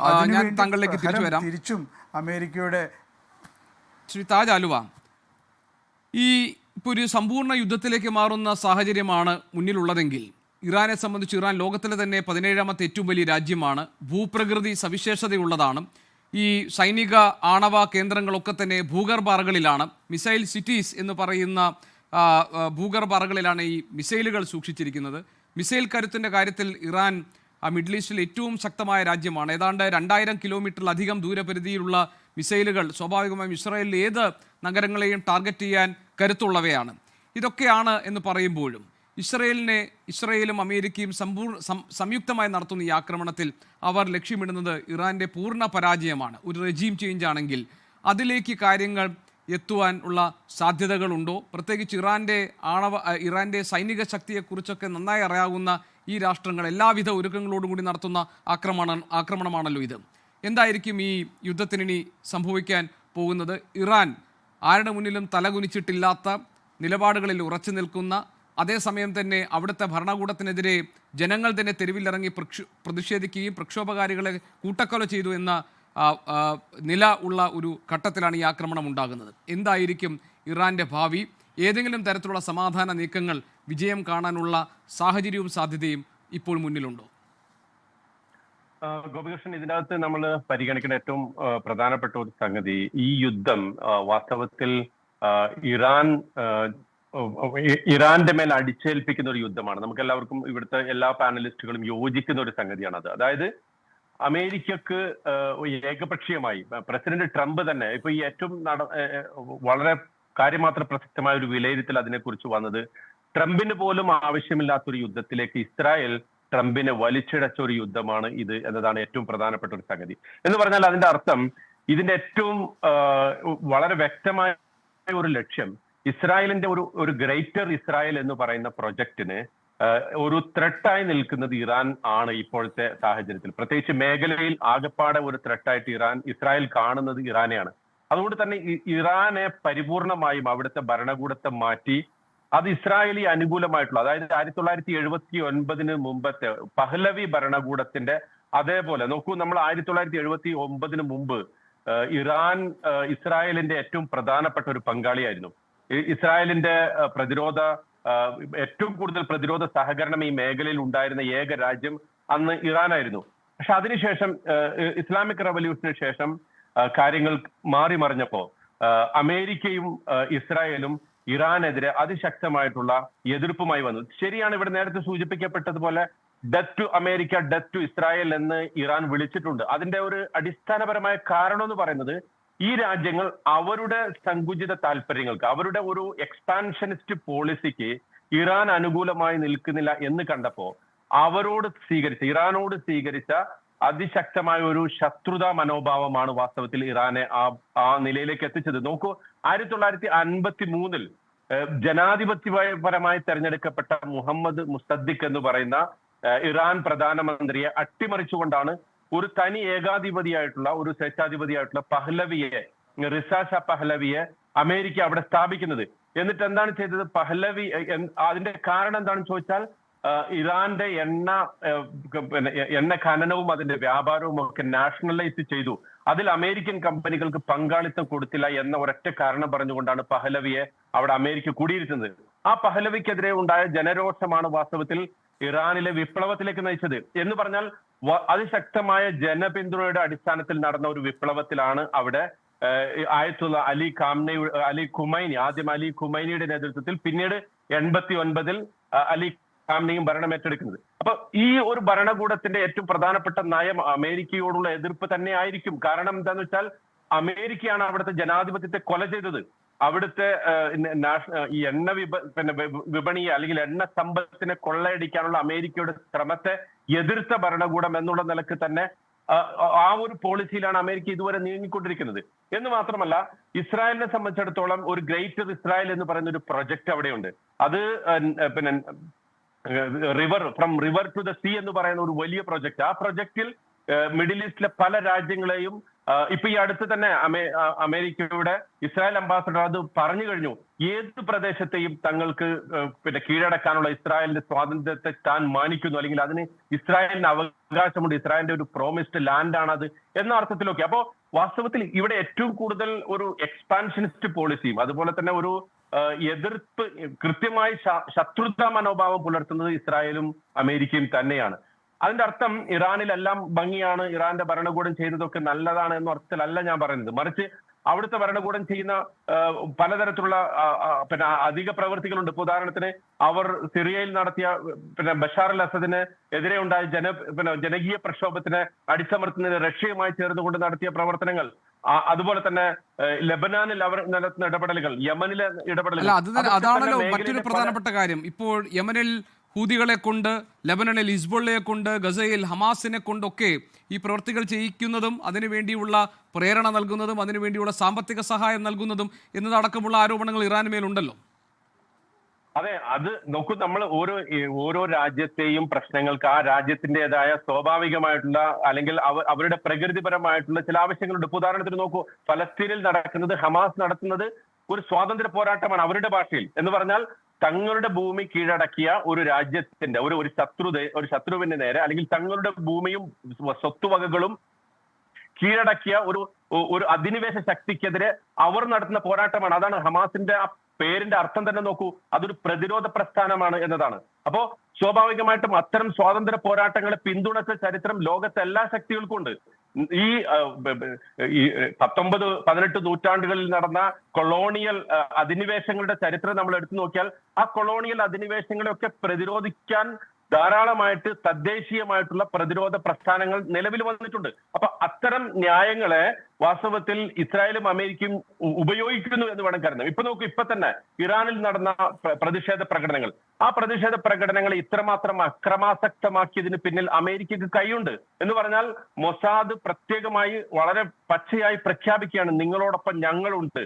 പക്ഷെ നോക്കൂ, എന്നിട്ട് അവിടെ നടക്കുന്നത് സെക്യൂരിറ്റി, അവിടുത്തെ ഇറാനിന്റെ ഭരണകൂടത്തിന്റെ ഭാഗമായിട്ടുള്ള സുരക്ഷാ ഏജൻസികൾക്ക് നേരെ ആയുധങ്ങൾ ഉപയോഗിച്ചുകൊണ്ട് കൊലപാതകങ്ങൾ നടത്തുകയാണ് ഈ പ്രതിഷേധം എന്ന പേരിൽ. അതുപോലെ തന്നെ അവർക്ക് ന്യായമായ ആവശ്യങ്ങളില്ല എന്ന് ഞാൻ പറയുന്നില്ല. സ്വാഭാവികമായിട്ടും കഴിഞ്ഞ കുറെ വർഷങ്ങളായിട്ട് ഉപരോധത്തിന്റെ കീഴിൽ ഇറാനിയൻ കറൻസിയുടെ ഇടിവ് മൂലം, അതുപോലെ തന്നെ വിപണിയുടെ തകർച്ച മൂലമൊക്കെ അവിടുത്തെ ജനങ്ങൾ വളരെ അത്യാവശ്യമായിട്ടുള്ള പ്രയാസങ്ങൾ അനുഭവിക്കുന്നു, വളരെ അടിസ്ഥാന പ്രശ്നങ്ങൾ അനുഭവിക്കുന്നു. ആ പ്രശ്നങ്ങളുടെയൊക്കെ പേരിൽ അവർക്ക് എതിർപ്പുണ്ട്, അവർ പ്രതിഷേധങ്ങൾ പ്രകടിപ്പിച്ചിട്ടുണ്ട്. പക്ഷേ കഴിഞ്ഞ ഡിസംബറിലെയും ജനുവരിയിലെയും പ്രതിഷേധ പ്രകടനങ്ങൾ വളരെ വ്യക്തമായി ഓർക്കസ്ട്രേറ്റഡ് ആയിരുന്നു. അമേരിക്കയുടെയും അതുപോലെ തന്നെ ഇസ്രായേലിന്റെയും ഒക്കെ രഹസ്യാന്വേഷണ ഏജൻസികളുടെ പങ്കാളിത്തത്തോടെ കൂടെ നടന്ന പ്രതിഷേധ പ്രകടനങ്ങളാണത്. അതുകൊണ്ട് തന്നെയാണ് ഇത്രയധികം സുരക്ഷാ ഏജൻസി ഉദ്യോഗസ്ഥർ അവിടെ കൊല്ലപ്പെട്ടത്. എന്ന് മാത്രമല്ല, പള്ളികളടക്കം തകർക്കുന്ന നിലപാടിലേക്ക് ഈ പ്രതിഷേധക്കാര് മാറിയതിന്റെ പിന്നിലെ കാരണവും അത് തന്നെയായിരുന്നു. അപ്പൊ സ്വാഭാവികമായിട്ടും ഈ ഒരു രാജ്യത്തെ അസ്ഥിരപ്പെടുത്താൻ, ഒരു സോവറിൻ, സുപ്രീം സോവറിൻ എന്ന് നമ്മൾ വിളിക്കുന്ന ഓരോ രാജ്യത്തിനും അതിൻ്റെതായിട്ടുള്ള ജനാധിപത്യപരമായിട്ടുള്ള പ്രക്രിയയും അവിടെ ജനാധിപത്യപരമായി തെരഞ്ഞെടുക്കപ്പെട്ട ഭരണകൂടങ്ങളൊക്കെ നിലവിലുള്ള ആ രാജ്യങ്ങളിൽ ഇത്തരം പ്രതിലോമ പ്രവർത്തനങ്ങൾ അപ്പൊ സ്വാഭാവികമാണ്. അതുകൊണ്ട് തന്നെ അവിടുത്തെ ജനങ്ങൾ ഇറാൻ ഗവൺമെന്റിനെ പിന്തുണച്ചുകൊണ്ട് ഈ പ്രതിഷേധക്കാർക്കും എത്രയോ ഇരട്ടി അവർ രംഗത്ത് വന്നു. അപ്പോ ഇവിടെ മനസ്സിലാക്കപ്പെടേണ്ട ഏറ്റവും പ്രധാനപ്പെട്ട ഒരു കാര്യം അതാണ്. അതായത് ഈ ഇറാൻ ഭരണകൂടത്തെ മാറ്റിക്കൊണ്ട് ഗ്രേറ്റർ ഇസ്രായേൽ എന്ന് പറയുന്ന പ്രൊജക്ട് വിജയിപ്പിക്കാനുള്ള ശ്രമമാണ് ഇപ്പോൾ നടക്കുന്നത്. പക്ഷേ അത് അമേരിക്കയും ഇസ്രായേലും മനസ്സിലാക്കേണ്ട ഏറ്റവും പ്രധാനപ്പെട്ട ഒരു കാര്യം ഇവിടെ ഇറാഖ് അല്ല എന്നുള്ളതാണ്. 2003 ഇറാഖ് അധിനിവേശം നടത്തി വിജയിപ്പിച്ച ബുഷിന്റെ അതേ സ്ഥാനത്തല്ല ഇപ്പൊ അമേരിക്ക ഉള്ളത്. ട്രംപിന്റെ അമേരിക്ക ആകെ മാറിപ്പോയിരിക്കുന്നു. ബുഷിന് ഐക്യരാഷ്ട്രസഭയുടെയും യൂറോപ്യൻ യൂണിയന്റെ നേരത്തെ ഇവിടെ സൂചിപ്പിക്കപ്പെട്ട പോലെ നാറ്റോ സഖ്യത്തിന്റെയൊക്കെ പിന്തുണ ഉണ്ടായിരുന്നെങ്കിൽ ഇന്ന് അമേരിക്കക്ക് ആ പിന്തുണയില്ല. അമേരിക്ക ലോകരാഷ്ട്രങ്ങളുടെ മുമ്പിൽ തന്നെ ഒറ്റപ്പെട്ടു നിൽക്കുന്നു. കഴിഞ്ഞ ദാവോസ് ഇക്കോണമിക് ഫോറത്തിൽ വേൾഡ് രാജ്യങ്ങൾ, പ്രത്യേകിച്ച് കാനഡ, യൂറോപ്യൻ രാജ്യങ്ങൾ, ജർമ്മനി അടക്കമുള്ള രാജ്യങ്ങളൊക്കെ അമേരിക്കയുടെ പോളിസിക്കെതിരെ, ഗ്രീൻലാൻഡിനെതിരെ അമേരിക്ക ഉന്നയിച്ച വാദത്തിനെതിരെ, കാനഡയ്ക്കെതിരെ അമേരിക്ക ഉന്നയിച്ച വാദത്തിനെതിരെ ലോകരാജ്യങ്ങളൊക്കെ രംഗത്ത് വന്ന ഒരു അവസ്ഥയിലാണ് ഉള്ളത്. എന്ന് മാത്രമല്ല, ആഭ്യന്തരമായി ട്രംപിന്റെ സ്ഥിതി വളരെയധികം പരിങ്ങലിലാണ്. അദ്ദേഹത്തിന്റെ പോപ്പുലാരിറ്റി ഇടിഞ്ഞുകൊണ്ടിരിക്കുന്നു. അടുത്ത മിഡ് ടേം ഇലക്ഷനിൽ ട്രംപ് പരാജയപ്പെടാനുള്ള സാധ്യത വളരെ കൂടുതലാണ്. അപ്പൊ ഇങ്ങനെ ഇതൊരു എപ്സ്റ്റീൻ ഫയൽ ആകട്ടെ അമേരിക്കൻ ഭരണകൂടത്തെ ഒന്നാകെ പിടിച്ചുകുലുക്കിയിരിക്കുന്നു. അപ്പോ ഇതിൽ നിന്നൊക്കെ ഒരു ശ്രദ്ധ തിരിക്കുന്ന ഒരു പോളിസി കൂടിയാണ് ഇപ്പൊ യുദ്ധം. അതിനേക്കാളും ഒക്കെ അപ്പുറത്ത് ഇസ്രയേലിന് ചില രാഷ്ട്രീയ താല്പര്യങ്ങളുണ്ട്. അമേരിക്കയ്ക്ക് രണ്ടുപേർക്കും പൊതുവായ ചില താല്പര്യമുണ്ട്. അത് താങ്കൾ നേരത്തെ സൂചിപ്പിച്ച പോലെ ഇറാനിലെ ഒരു ഭരണമാറ്റമാണ്. അതിലേക്ക് നയിക്കുന്ന രീതിയിലേക്ക് യുദ്ധം വളരുമോ? അങ്ങനെയാണെങ്കിൽ ഇവിടെ ലോകരാഷ്ട്രങ്ങൾ പക്ഷം പിടിച്ച് ഈ യുദ്ധത്തിന്റെ മാനങ്ങൾ മാറാൻ പോകുന്നുണ്ട്. ഇപ്പോൾ ഉടൻ തന്നെ ഐക്യരാഷ്ട്രസഭ ഈ വിഷയത്തിൽ ചർച്ച നടത്തണമെന്ന ആവശ്യവുമായി ഫ്രാൻസ് വരുന്നുണ്ട്. അതുപോലെ തന്നെ ഇപ്പോഴും ഇറാനുള്ള ആയുധ പിന്തുണ നൽകിക്കൊണ്ടിരിക്കുന്നത് ചൈനയും റഷ്യയും പോലുള്ള രാജ്യങ്ങളാണ്. ഉടൻ തന്നെ ആ മേഖല ഒന്നാകെ ഒരു രക്തക്കളമായി മാറാൻ പോകുന്നു എന്ന ആശങ്ക റഷ്യ ഇതിനോടകം തന്നെ പ്രകടിപ്പിച്ചിട്ടുണ്ട്. ശക്തമായ മറുപടി നൽകുമെന്ന് ഇറാൻ പറയുന്നു. കുട്ടികൾ കൊല്ലപ്പെട്ട സാഹചര്യം ഉണ്ടായിട്ടുണ്ട്. അങ്ങനെ വളരെ ഗൾഫ് മേഖല ഒന്നാകെ സങ്കീർണമായ ഒരു സാഹചര്യം പിടികൂടിയിരിക്കുന്നു.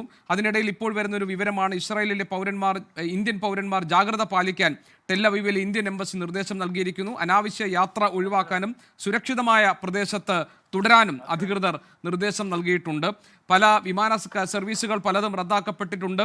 ഞങ്ങളുടെ പ്രതിനിധികൾ വിവിധ വിമാനത്താവളങ്ങളിൽ നിന്ന് തത്സമയ വിവരങ്ങളുമായി നമ്മളോടൊപ്പം ഉണ്ട്. ഇപ്പോൾ നെടുമ്പാശ്ശേരി വിമാനത്താവളത്തിൽ ഞങ്ങളുടെ പ്രതിനിധി വിപിൻ സി വിജയനോട്, വിപിനിലേക്ക് ഒന്ന് പെട്ടെന്ന് പോയ ശേഷം ഞാനൊരു ഇടവേളയിലേക്ക് പോകും. വിപിൻ, ഏതൊക്കെ സർവീസുകളാണ് റദ്ദാക്കപ്പെട്ടിരിക്കുന്നത്?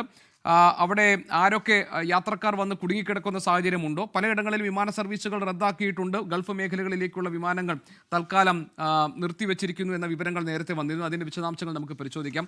ചർച്ചയിലേക്ക് വീണ്ടും നമ്മുടെ പാനലിസ്റ്റുകൾ ഉണ്ട്. ഞാൻ നിങ്ങളോടൊന്ന് ക്ഷമ ചോദിക്കുകയാണ്, കാരണം ഇടയ്ക്ക് നമുക്ക് മറ്റുള്ളവരിലേക്ക് ഒന്ന് പോകണം. പ്രത്യേകിച്ച് ഇപ്പോൾ നമുക്ക് ഇസ്രായേലിൽ ഇന്ത്യൻ പൗരന്മാർക്ക് ജാഗ്രത പാലിക്കാൻ ടെൽ-അവീവിൽ ഇന്ത്യൻ എംബസി നിർദ്ദേശം നൽകിയിട്ടുണ്ട്. അനാവശ്യമായ യാത്രകൾ ഒഴിവാക്കണം, സുരക്ഷിതമായ പ്രദേശത്ത് തുടരണം. ഇതാണ് അധികൃതർ നൽകിയിരിക്കുന്ന നിർദ്ദേശം. ഈ നാട്ടിൽ പലയിടങ്ങളിൽ, നമ്മുടെ രാജ്യത്തെ എമ്പാടും തന്നെ ആളുകൾ വളരെ ആശങ്കയോട് കഴിയുന്നുണ്ട്. പലരുടെയും ബന്ധുക്കളൊക്കെ തന്നെ ഗൾഫ് മേഖലകളിലും ഇസ്രായേലിലുമൊക്കെ തൊഴിൽ ആവശ്യങ്ങൾക്കായി പോയവരായിട്ടുണ്ട്, അവിടെ കഴിയുന്നവരുണ്ട്. ഇപ്പോൾ നമ്മളോടൊപ്പം ജെറുസലേമിൽ നിന്ന് സ്മിത ചേരുന്നുണ്ട്. സ്മിത ഇപ്പോൾ ഉള്ളത് ബങ്കറിലാണ് എന്നാണ് ഞാൻ മനസ്സിലാക്കുന്നത്. ബങ്കറിൽ കഴിയുകയാണ് സ്മിത നമ്മളോടൊപ്പം ചേരുന്നുണ്ട്. സ്മിത, ഇപ്പോൾ എന്താണ് അവിടുത്തെ സാഹചര്യം? താങ്കൾ ബങ്കറിലാണോ? അല്ല, ബംഗറിലല്ല. ഞങ്ങള് രാവിലെ ഇവിടെ, ഇന്ന് ഷബാത്താണ്, ശനിയാഴ്ച. ഇന്ന് രാവിലെ ഒരു 8:30 കൂടിയാണ് ഇവിടെ സൈറൺ മുഴങ്ങിയത്. ആദ്യം ഒരു അലേർട്ട് ഉണ്ടായിരുന്നു. അലേർട്ടിന് ശേഷം സൈറൺ വന്നു. അപ്പോൾ ഞങ്ങൾ എല്ലാവരും ബംഗറിലേക്ക് മാറി. അതിനുശേഷം ഒരു തുടർച്ചയായിട്ട് ഒരു 5-6 പ്രാവശ്യം സൈറൺ തുടർച്ചയായിട്ടുണ്ടായിരുന്നു. ആ സമയങ്ങളിൽ ഞങ്ങൾ ബംഗറിലായിരുന്നു. അതിനുശേഷം ഒരു ഉച്ചയോടുകൂടി വലിയ കുഴപ്പങ്ങളൊന്നും ഇല്ലായിരുന്നു. പിന്നെ ഒരു മണിക്കൂർ മുമ്പ് വീണ്ടും സൈറൺ മുഴങ്ങി. മധ്യ ഇസ്രായേലിലും വടക്കൻ തെക്കൻ എല്ലാ സ്ഥലങ്ങളിലുമായിട്ട് സൈറൺ മുഴങ്ങി. പക്ഷെ ഞങ്ങള് എല്ലാവരും സുരക്ഷിതരാണ്. ആർക്കും ആളപായങ്ങളോ അങ്ങനെയൊന്നും പ്രശ്നങ്ങളോ ഒന്നും ഇല്ല. സുരക്ഷിതരാണ് എല്ലാവരും. സ്മിത, എത്ര കാലമായി ഇസ്രായേലിൽ? ഞാൻ 4 വർഷമായിട്ട് ഇവിടെയാണ്, ഇസ്രായേലിലാണ്. നാട്ടിൽ ഞാൻ കണ്ണൂരാണ്. ഇതുപോലുള്ള സാഹചര്യം ഇതിനു മുൻപ് ഉണ്ടായല്ലോ അല്ലേ സ്മിത, ഇസ്രായേൽ വന്ന ശേഷം? 2023 ഞാനിവിടെ ഇസ്രായേൽ വന്നതിന് ശേഷം ആദ്യമായിട്ട് യുദ്ധത്തെ അഭിമുഖീകരിക്കുന്നത്. പക്ഷെ ആ ഒരു യുദ്ധം അല്ലായിരുന്നു അതിനുശേഷം 2025 മെയ്യിൽ ഉണ്ടായിരുന്നത്. 2025 മെയ്യിൽ ഞാൻ നാട്ടിലായിരുന്നു. ഞാനും ഇത്രയും വലിയ ഒരു യുദ്ധത്തെ അഭിമുഖീകരിക്കുന്ന ഇപ്പം ആദ്യമായിട്ടാണ്, ഈ പ്രാവശ്യമാണ് ഇറാനുമായിട്ടുള്ളത്. പക്ഷേ നാട്ടിലിരുന്നാലും നമ്മൾ അറിയുന്നുണ്ടായിരുന്നു എല്ലാവരും സുരക്ഷിതരായിരുന്നു ആ സമയങ്ങളിലും. പക്ഷെ ഓരോ സമയങ്ങളിലും ഇപ്പൊ 2023 സംഭവിച്ചതല്ല 2025 സംഭവിച്ചത്. അതിനുശേഷം ഇപ്പൊ 2026 സംഭവിക്കുന്ന വേറൊരു ഇതിലാണ്. അപ്പൊ ഓരോ പ്രാവശ്യം യുദ്ധത്തിന്റെ ആ ഒരു ശൈലി മാറി വരുന്നുണ്ട്. അതുകൊണ്ട് നമുക്കറിയില്ല എന്താണ് ഇനി മുമ്പോട്ട് സംഭവിക്കാൻ പോകുന്നത് എന്നറിയില്ല. എങ്കിലും നിലവിൽ നമ്മൾ എല്ലാവരും സുരക്ഷിതരാണ്. സ്മിത, നമ്മൾ നാട്ടിൽ നമുക്ക് കിട്ടിയ വിവരം അവിടെ അടിയന്തരാവസ്ഥ പ്രഖ്യാപിച്ചിട്ടുണ്ട്, സ്കൂളുകൾക്കൊക്കെ അവധി കൊടുത്തിരിക്കുന്നു, ആളുകൾ പൊതു ഇടങ്ങളിൽ ഇറങ്ങരുത് എന്ന സന്ദേശം നൽകിയിട്ടുണ്ട്, മുന്നറിയിപ്പുകൾ നൽകിയിട്ടുണ്ടെന്നാണ്. ഇതൊക്കെ ശരി തന്നെയല്ലേ? എന്തൊക്കെ മുന്നറിയിപ്പുകളാണ് ഈ ഘട്ടത്തിൽ ഇപ്പോൾ നിങ്ങൾക്ക് നൽകിയിട്ടുള്ളത്? പിന്നെ സുരക്ഷയുടെ കാര്യം പറഞ്ഞു, അങ്ങനെ സുരക്ഷിതരായി നിങ്ങളെല്ലാവരും നിൽക്കുന്നു എന്നത് വളരെ ആശ്വാസം നൽകുന്ന വിവരമാണ്. സ്മിത, ഏതൊക്കെ തരത്തിലാണ് നിങ്ങൾക്ക് ഈ മുന്നറിയിപ്പ് സന്ദേശങ്ങളൊക്കെ വരിക? നമുക്ക് മുന്നറിയിപ്പ് സന്ദേശങ്ങൾ എന്ന് പറഞ്ഞാൽ ഇവിടെ പിന്നെ ഹോം ഫ്രണ്ട് കമാൻഡ് ഉണ്ട്. അതിൽ നമുക്ക് ആദ്യം ഒരു അലേർട്ട് വരും. ആ അലേർട്ടിന് ശേഷം നമ്മൾ ബങ്കറിലേക്ക് മാറുകയാണ് ചെയ്യേണ്ടത്. അതിനുശേഷം എപ്പോഴാണോ ആ സൈറൻ അവസാനിക്കുന്നത് ആ ഒരു അലേർട്ട്, അത് കഴിഞ്ഞ് പുറത്തിറങ്ങാനുള്ള ഒരു അലേർട്ടും കൂടി നമുക്ക് വരും. അതിനുശേഷം നമുക്ക് പുറത്തിറങ്ങാവുന്നതാണ്. എല്ലാവരും ഞങ്ങൾ വീടുകളിലേക്ക് മാറും. സൈറൺ മുഴങ്ങുമ്പോൾ ബങ്കറിലേക്ക് പോകും. അതിനുശേഷം ഞങ്ങൾ വീട്ടിലേക്ക് തിരിച്ചു പോവുകയാണ് ചെയ്യുന്നത്. പിന്നെ അടിയന്തരാവസ്ഥ എന്ന് പറഞ്ഞിട്ടുണ്ടെങ്കിൽ ഇപ്പൊ നിലവിൽ ഇന്ന് ശനിയാഴ്ചയാണ്. ഇന്നിപ്പോ എല്ലാ സ്കൂളുകളും എല്ലാം അവധിയാണ്. നാളെ മുതൽ എന്തായാലും എല്ലാവരും ഒരു അലേർട്ടിലായിരിക്കും ഉള്ളത്. പക്ഷേ അത്യാവശ്യ ഘട്ടങ്ങളിൽ അത്യാവശ്യ സർവീസുകളും അത്യാവശ്യ കാര്യങ്ങളും എല്ലാം ഓപ്പൺ ആയിരിക്കും. പക്ഷേ എന്താണ് നാളെ സ്കൂളുകളും അങ്ങനെയുള്ള കാര്യങ്ങളൊക്കെ എന്തായാലും റോഡിലൊക്കെ സാധാരണ സ്ഥിതി തന്നെയാണോ? പൊതുഗതാഗതം സംവിധാനങ്ങളൊക്കെ ഉണ്ടോ? പബ്ലിക് ട്രാൻസ്പോർട്ട് ഒക്കെ ഉണ്ടോ? അതുപോലെ നിങ്ങൾക്ക് ഏതെങ്കിലും തരത്തിലുള്ള റെസ്ട്രിക്ഷൻസ് ഉണ്ടോ? അങ്ങനെ എന്തെങ്കിലും ഉണ്ടോ സ്മിത? നമ്മളോട് എല്ലാവരോടും അലേർട്ട് ആയിട്ട് ഇരിക്കണം എന്നാണ് പറഞ്ഞിരിക്കുന്നത്. ഞങ്ങളെല്ലാം കെയർ ഗീവേഴ്സ് ആണ്. ഞങ്ങൾ വീട്ടിലാണ് എല്ലാവരും ഉള്ളത്. അപ്പോൾ നിലവിൽ ഇന്ന് ശനിയാഴ്ചയാണ്. ഇന്ന് ബസ്സൊന്നും ഓടുന്നതല്ല. നാളെ മുതൽ സാധാരണ രീതിയിൽ തന്നെ ബസ്സുകളൊക്കെ ഓടുമായിരിക്കും. നമുക്ക് അതിനെപ്പറ്റി കറക്റ്റ് അറിയില്ല. ഇന്നത്തെ സാഹചര്യത്തിൽ ഇന്ന് എല്ലാവരും അവധിയിലാണ്. ഇവിടെ എല്ലാവരും ഷബാത്ത് ആയതുകൊണ്ട് എല്ലാവരും വീടുകളിൽ തന്നെയാണ് തുടരുന്നത്. ഭയം തോന്നുന്നുണ്ടോ? ഭയം ഉണ്ടായിട്ട് കാര്യമില്ല, ജാഗ്രത മതി. പക്ഷെ നമുക്ക് ഭയം തോന്നുന്നത് നാട്ടിലെ ചില ന്യൂസ് ചാനലുകളിൽ വല്ലാതെ ഭയപ്പെടുത്തുന്ന ന്യൂസുകളാണ് വരുന്നത്. അതിൽ മാത്രം ചില ഭയം തോന്നുന്നുണ്ട്. കാരണം നമ്മുടെ വീടുകളിലൊക്കെ നമ്മുടെ ബന്ധുക്കളൊക്കെ ഇത് കാണുമ്പോൾ നിങ്ങൾ ഇസ്രായേലില് മൊത്തം നശിച്ചു, പകുതിയോളം നശിച്ചു, അങ്ങനെയുള്ള വാർത്തകളാണ് നമ്മൾ നാട്ടിലെ ചില ന്യൂസ് ചാനലുകളിൽ കാണുന്നത്. അത് കാണുമ്പോൾ നാട്ടിലുള്ളവർ വിളിച്ച് നമ്മളോട് ആശങ്ക അറിയിക്കുന്നുണ്ട്. അതേ ഉള്ളൂ. ഒട്ടും പേടിക്കണ്ട. ഞങ്ങൾ അങ്ങനെ ഭയം വിതറുന്ന തരത്തിൽ വാർത്തകൾ അവതരിപ്പിക്കാറില്ല. മാത്രമല്ല, നിങ്ങൾ എല്ലാവരും സുരക്ഷിതരായി ഇരിക്കണമെന്നും സന്തോഷത്തോടുകൂടി ഇരിക്കണമെന്നും നാട്ടിൽ നിന്ന് ആഗ്രഹിക്കുന്നവരുടെ കൂട്ടത്തിൽ ഞങ്ങൾ എല്ലാവരും ഉണ്ട്. നമുക്ക് ഈ രാജ്യത്തെ പ്രതിരോധ സംവിധാനങ്ങളിൽ നല്ല ട്രസ്റ്റ് ഉണ്ട്. നമ്മൾ ആ ഒരു നമുക്ക് തന്നിരിക്കുന്ന എല്ലാ ഇതിലും നമ്മൾ നല്ല വിശ്വസ്തരായിട്ടാണ് ഇരിക്കുന്നത്. നമുക്ക് ഭയമില്ല. ശരി സ്മിത, അപ്പോൾ സുരക്ഷിതയായിരിക്കൂ. അതുപോലെ തന്നെ ഇനി എന്തെങ്കിലും പ്രധാനപ്പെട്ട വിവരങ്ങളുണ്ടെങ്കിൽ 24 പങ്കുവെക്കൂ. നാട്ടിലുള്ള സ്മിതയുടെ ബന്ധുക്കൾക്കും ഇവിടെ 24 കാണുന്ന പ്രേക്ഷകർക്കുമൊക്കെ ആ വിവരങ്ങൾ നമുക്ക് നൽകാൻ കഴിയും. എന്തൊക്കെ പറഞ്ഞാലും ആ നാട്ടിൽ നിന്ന് തരുന്ന വിവരങ്ങൾ, നേരിട്ട് തരുന്ന വിവരങ്ങൾക്കാണല്ലോ ഏറ്റവും അധികം പ്രാധാന്യമുള്ളത്. അതുകൊണ്ട് അപ്പോൾ എല്ലാ അപ്ഡേറ്റ്സും സ്മിത 24 പങ്കുവെക്കൂ. Thank you. Vipin C Vijayan നമ്മളോടൊപ്പം ചേരുന്നുണ്ട്. വിപിൻ, നമ്മളോടൊപ്പം ചേരുന്നത് നെടുമ്പാശ്ശേരി വിമാനത്താവളത്തിൽ നിന്നാണ്. ധാരാളം വിമാന സർവീസുകൾ റദ്ദാക്കപ്പെട്ടിട്ടുണ്ട്. എന്താണ് നെടുമ്പാശ്ശേരി വിമാനത്താവളത്തിലെ നിലവിലെ സാഹചര്യം എന്ന് നോക്കാം. വിപിൻ, ഒരു യുദ്ധ സമാനമായ സാഹചര്യം രൂപപ്പെട്ടപ്പോൾ പല വിമാന സർവീസുകളും വിമാനങ്ങൾ റദ്ദാക്കിയിട്ടുണ്ട്. ഗൾഫ് മേഖലകളിലേക്ക് സർവീസുകൾ റദ്ദാക്കപ്പെട്ടിട്ടുണ്ട്. സ്വാഭാവികമായും യാത്രക്കാരെത്തി മടങ്ങിപ്പോകുന്ന സാഹചര്യമൊക്കെ ഉണ്ടാകും. എന്താണ് നെടുമ്പാശ്ശേരിയിലെ നിലവിലെ സാഹചര്യം? GK, ആശയക്കുഴപ്പം, അവ്യക്തത, അതാണ് നെടുമ്പാശ്ശേരിയിലെ ഈ ഡിപ്പാർച്ചർ ഈ കേന്ദ്രത്തിൽ നിന്ന് നമുക്ക് ഇപ്പോൾ റിപ്പോർട്ട് ചെയ്യാനുള്ളത്. കാരണം അത്രത്തോളം ആളുകൾ എത്തുകയും അവർ തിരിച്ചു പോവുകയൊക്കെ ചെയ്തിട്ടുണ്ട്. കാരണം വലിയ രീതിയിലുള്ള നിരാശ. കാരണം ഇവിടെ എത്തുമ്പോഴാണ് പലരും അറിഞ്ഞത് ആ വിമാനമില്ല എന്നുള്ള വിവരങ്ങൾ. അപ്പോൾ അത്രത്തോളം ഏകദേശം 14 വിമാനമാണ് ഇതുവരെയും ഇവിടെ നിന്ന് റദ്ദാക്കിയിരിക്കുന്നത്. ഇത് നമുക്ക് ഈ ബോർഡിൽ നിന്ന് തന്നെ കാണാം. എല്ലാം ക്യാൻസൽ എന്നുള്ള ഒരു വിവരങ്ങൾ മാത്രമാണുള്ളത്. ഇപ്പോൾ ഇതാ റിയാദിലേക്കുള്ള ഒരൊറ്റ പ്ലെയിൻ, അത് മാത്രം ഇതാ ഫൈനൽ കോൾ എന്നുള്ളത് കാണിക്കുന്നുണ്ട്. ആ ഒരു വിമാനം 8:20 പോകാനുള്ളത്. അപ്പോൾ അതിലെ യാത്രക്കാർ മുഴുവനായും ഇപ്പോൾ വിമാനത്തിനകത്ത് കയറി ഇരുന്നിട്ടുണ്ട് എന്നുള്ളതാണ് നമുക്ക് അവസാനമായിട്ട് ലഭിക്കാനുള്ളത്. മറ്റ് ദുബായിലേക്ക്, അബുദാബിയിലേക്ക്, മസ്കറ്റിലേക്ക് ഉള്ളതെല്ലാം തന്നെ ക്യാൻസൽ എന്നാണ് കാണിക്കുന്നത്. അതായത് പുലർച്ചെ ഉള്ളതെല്ലാം തന്നെ ഷെഡ്യൂൾഡ് എന്ന് കാണിക്കുന്നുണ്ട്. പക്ഷേ നമ്മൾ ഇവരുമായിട്ടൊക്കെ സംസാരിക്കുമ്പോൾ അതുകൂടി ക്യാൻസൽ ആവാനുള്ള സാധ്യത നിലനിൽക്കുന്നു. 9:35 അബുദാബിയിലേക്കുള്ള എയർ അറേബ്യ വിമാനം റദ്ദാക്കിയിട്ടുണ്ട്. 2:45 പുലർച്ചെയുള്ള കുവൈറ്റിലേക്ക് പുറപ്പെടേണ്ട ജസീറ എയർവേസും റദ്ദാക്കിയിട്ടുണ്ട്. 10 മണിക്ക് കൊച്ചിയിൽ നിന്ന് അബുദാബിയിലേക്കുള്ള ഇത്തിഹാദ് എയർവേസ് റദ്ദാക്കി. ഇങ്ങനെ 14 വിമാനങ്ങളാണ് ഇതുവരെയും റദ്ദാക്കിയിരിക്കുന്നത്. സിയാൽ ഇതുവരെ അറിയിച്ചിരിക്കുന്നത്, അതായത് ഇങ്ങോട്ടേക്ക് വരുന്നതിന് മുൻപ് ടിക്കറ്റ് എടുത്ത വിമാന കമ്പനിയുമായി ബന്ധപ്പെട്ട് ഉറപ്പിച്ചതിന് ശേഷം മാത്രം വരിക എന്നുള്ളതാണ് ഇപ്പോൾ നൽകിയിരിക്കുന്ന ഒരു അപ്ഡേഷൻ ഉള്ളത്. ഈ ഒരു സമയത്ത് നിറയെ യാത്രക്കാർ ഇവിടെ ഈ നെടുമ്പാശ്ശേരിയിലെ ഈ ഭാഗത്ത് ഉണ്ടാകേണ്ടതായിരുന്നു. കാരണം ഒരു 5 മണി മുതൽ പുലർച്ചെ വരെയാണ് ഏറ്റവും കൂടുതൽ ദുബായ് മേഖലകളിലേക്ക് ഏറ്റവും വിമാനങ്ങളുള്ളത്. അതുകൊണ്ട് തന്നെ അവരെ സ്വീകരിക്കാനും പോകുന്നതിനൊക്കെ വേണ്ടി അത്രയേറെ ആളുകളുണ്ടായി. ഇപ്പോൾ തീർത്തും ശൂന്യമായി കിടക്കുകയാണ്. ആശയക്കുഴപ്പം കാരണം പലരും നമ്മോടൊക്കെ സംസാരിക്കുകയും അവർ തിരിച്ചു പോവുകയും ചെയ്തിട്ടുണ്ട്. ഇനിയൊരു എപ്പോഴായിരിക്കും, 2 ദിവസം കഴിഞ്ഞ് ബന്ധപ്പെടാനാണ് പലപ്പോഴും കമ്പനികൾ പറയുന്നത്. പക്ഷെ അത് എപ്പോഴായിരിക്കും എന്നുള്ളതിനെക്കുറിച്ച് ഇപ്പോഴും വ്യക്തതയില്ല. എങ്ങോട്ടേക്കാണ് പോകാൻ? Connection Kuala Lumpur, no issues. ഉണ്ടോ? ഇന്ന് ക്യാൻസൽ ആണോ? എങ്ങനെയാണ് പറയുന്നത്? ഇല്ല, സ്കെഡ്യൂൾഡ് ആണ്. അവർ കോലാലംപൂരിലേക്കാണ്. അപ്പോൾ ആ വിമാന സർവീസുകളെ ബാധിച്ചിട്ടില്ല. സ്വാഭാവികമായും പശ്ചിമേഷ്യൻ രാജ്യങ്ങളിലേക്കുള്ള വിമാന സർവീസുകളെ കാര്യമായി തന്നെ ബാധിച്ചിരിക്കുന്നു. എല്ലാം തന്നെ ക്യാൻസൽ ആകുന്നു. 2 ദിവസത്തിനകം ബന്ധപ്പെടാനാണ് വിമാന കമ്പനികൾ ഇതുമായി ബന്ധപ്പെട്ട. ശരി, വിപിൻ സി വിജയനാണ് വിവരങ്ങൾ നൽകിയത്. അവ്യക്തതയും ആശയക്കുഴപ്പവും ഒക്കെ നെടുമ്പാശ്ശേരി വിമാനത്താവളത്തിലെത്തുന്ന യാത്രക്കാരെ പ്രശ്നത്തിലാക്കിയിട്ടുണ്ട്. അതാണ് വിപിൻ നൽകുന്ന വിവരം.